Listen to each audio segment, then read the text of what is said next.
আসলে কথা হলো গিয়ে সালমান আমার একটা ছবি করেছে। তো সালমান সম্বন্ধে আমি খুব বেশি যে একটা জানি তা না। কারণ অন্যান্যদের সাথে অনেক ছবি করেছি, তাদের মানে বিগিনিং টু এন্ড সবই জানি, কিন্তু ওর বিশেষ কিছু জানি না। তো সালমানের ব্যাপারে এখন যে কেস নতুনভাবে আরম্ভ হয়েছে, তো অনেকে বলছে এটা হত্যা, অনেকে বলছে আত্মহত্যা। দুইটার একটা সম্বন্ধে আমার কোনো ধারণা নাই। ধারণা নাই মানে কি কীভাবে মরছে, কি এটা তো এখন পর্যন্ত ট্রেস করতে পারে না কেউ। তো যারা নাকি ট্রেস করার জন্য দৌড়াদৌড়ি করেছে তারাই পারে না, তো আমি কোথেকে জানবো। তো এই হলে গিয়ে সালমান এমনি খুব ভালো ছেলে ছিল এবং সে শুটিংয়ে সাংঘাতিক কোঅপারেটিভ, মানে কোনোদিন কাউকে ভোগায় নাই, আমাকে ভোগায় নাই। আমি একটা ছবি করেছি, আমার একটা ছবি সে করেছে কন্যাদান, তো ওইখানে খুব ভালো পারফর্ম করেছে। তো হঠাৎ করে একদিন আমি বলতেছি, অনেক শুটিং করার পর বললাম যে সালমান কালকে থেকে তুই আর আসিস না কেন, এমআই রং? না না, কোনো রং না, তোমার কাজ শেষ। তখন বললো যে আপনি এত তাড়াতাড়ি কোনো শেষ করে এতগুলো শিডিউল দিলাম, যে আমার কাজ এরকমই করে, তাহলে তো মানে প্রতি মাসে আপনার জন্য আমি নতুন ছবির শিডিউল রাখবো।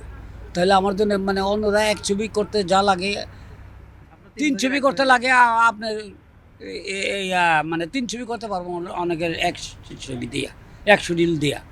আমি ঠিক আছে দিস, শিডিউল রাখবে সে, তারপর তো সে আর রইল না। শেষের দিকে তাহলে না তো আপনারা আরো কাজে হ্যাঁ, কাজ অগণিতাও তো খুব ভালো শিল্পী। ব্যবসা করেছিল কন্যাদান? ভালো ছিল। নায়িকা কে ছিল? নায়িকা ছিল লিমা ছিল। শাবান আলমগীর। আচ্ছা আচ্ছা, দারুণ ছবি ছিল, মানে হ্যাঁ। পৃথিবীতে এখনো দেখা যায় হ্যাঁ। ছবিটা। আর আমি একটু জানতে চাই, যেদিন ওনার মারা যাওয়ার খবর শুনলেন, কি কোথায় ছিলেন আপনি? আমি কক্সবাজার ছিলাম, শুটিং করছিলাম। শুনেই কি মনে হয়েছিল যে ছেলেটা খারাপ আত্মহত্যা লেগেছে, করতে খারাপ। পারে? আমি বলি না, এটা আমি বলতে পারবো না। আত্মহত্যা করতে পারে বা কেউ তাকে হত্যা করতে পারে, ওর সাথে কার কি ক্লেশ আছে না সেগুলো আমার কোনো না, জানা এমনি নাই। একজন মানে শুভাকাঙ্ক্ষী হিসেবে কি মনে হয়েছিল যে এত তরুণ একটা টকবকে ছেলে এই সে আত্মহত্যা করতে পারে, আবার হইতে পারে কারোর সাথে যদি ক্লেশ হয়ে থাকে তাহলে হত্যাও হতে তো পারে। মানসিক অবস্থা কেমন দেখতেন যখন শুটিং করতেন? আর সুস্থ মানুষের মধ্যে স্বাভাবিক? সবসময় হাস্যোজ্জ্বল ছিল। হাস্যোজ্জ্বল ছিল। হ্যাঁ, সুস্থ স্বাভাবিক একদম স্বাভাবিক। অনেকে বলে যে উনার নাকি মানে মারা যাওয়ার জন্য আগে অনেকে আত্মহত্যার অ্যাটেম্প্ট করেছিলেন, এগুলো শুনছি শুনি এরকম, আমরা। শোনা কথা। আপনিও তখন শুনছেন? একটু ব্রেন বোধহয় একটু এদিক সেদিক ছিল আর কি। আচ্ছা। সালমান তার কালীন যতটুকু নাম করেছে তার থেকে বেশি নাম সাকিব করেছে। হ্যাঁ হ্যাঁ। কিন্তু সালমান যদি থাকতো তাহলে ওর থেকে অনেক বেশি নাম করতো, অনেক বেশি পপুলার, আরও পপুলার হতো। দুজনেই নায়ক সুলভ একেবারে, জি, জি, জি। মানে এরা দুজনে বোম্বের যে কোনো হিরোর থেকে কোনো অংশে কম না। তো ওরা দুজনেই খুব ভালো। তো দুজনেই ভালো ছিল, সালমান ভালো ছিল, অন্তত ভালো অভিনয় করতো। সাকিব খান তো এখন খুব এক্সপার্ট, খুব ভালো অভিনয় করে সাকিব খান। তো সাকিব খান তো সুযোগ পেয়েছে অনেক দিন।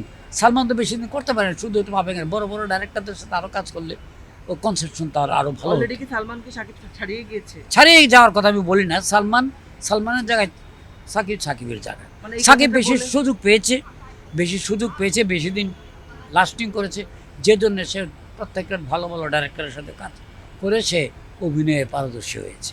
আর সালমান তো সব ডাইরেক্টরের সাথে শুটিং করতে পারে নাই, তার আগেই আল্লাহ তাকে নিয়ে গেছে। মানে সালমান সাকিবকে ছাড়িয়ে সাকিব খান অনেক উপরে চলে গেছে, এই কথা বলে কেবল কিছুদিন আগে আমাদের সোহেল রানা স্যার খুব ট্রলের শিকার হয়েছে। আপনি কি বলবেন? কি চলে কি মানে শিকার? সামাজিক যোগাযোগ মাধ্যমে উনি বলেছিলেন যে সালমান থেকে ছাড়িয়ে গেছে, অনেক দূরে চলে গেছে সাকিব খান, হ্যাঁ, কিন্তু কথাটা সালমানের খারাপ কথাটা বলে নাই। মানতে পারে না। না, না মানুক, তাতে কি আছে? আমরা পরিচালক, আমরা কাহিনীকার, আমরা যে কথা বলবো সেটার গ্রহণযোগ্যতা বেশি হবে, তাই না?